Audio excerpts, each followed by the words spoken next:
Jeppe Kofod MEP, you're the rapporteur for Tax 2. Are you happy that the Parliament are setting up an investigation, an inquiry into the Panama Papers? Yeah, I think that's very needed. Of course, the Tax Committee has done a lot of good work, and now I'm finalizing the report on Tax 2. But we need to continue the pressure to have real tax reform, fighting tax evasion, also money laundering, terrorist financing, by these structures that we see offshore in Panama and other places. So setting up a special inquiry committee that the Parliament is now adopted the mandate for is very important, and we will have a longer time frame to work, and we'll go deeper down, and we will see, whether our legislation is strong enough, fighting also money laundering, and come up with concrete proposals, and I think that's very needed. Today, concerning the report on tax avoidance, the Parliament has said they would like to see a definition of tax haven. They would like to see the Commission going further, the Member States going further. Do you think it's going to be possible to move this debate into areas that might be very difficult, like declaring EU Member States tax havens, saying the US is a tax haven? Yeah, it's true. The discussion on definition of tax haven, the criteria for that is very important.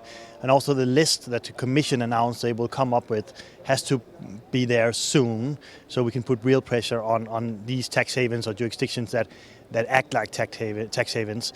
The Council, unfortunately, the 28 member states, we always see some reluctance in this issue. It's not new.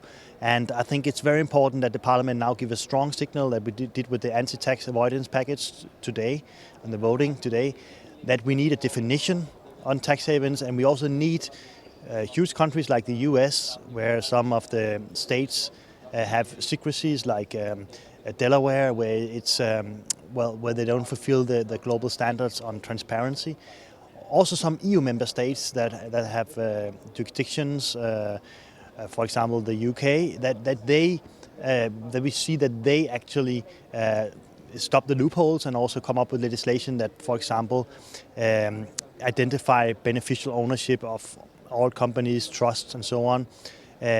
So we prevent, companies and also wealthy people to evade their taxes with the structures that they do today. The UK is voting in an in-out referendum on the 23rd of June. Most people say they want the UK to remain in. But do you think on this particular dossier, more progress could be made without the UK at the table? No, I think it's crucial that the UK remain in, but it's up to the British voters to decide, and we're all waiting for that decision. Personally, I as a person coming from Denmark that joined the EU at the same time as the UK, it's a great partner for us. We'll really see the UK to stay in. But of course, let's see what the voters will do. On the fight against tax evasion, I think it's important that we have a strong and huge community. EU is the biggest market in the world, the biggest economy in the world. We have the tools now, and it will be very regretful if the UK leaves the Union. I think we'll be weakened a little bit in the fight against tax evasion.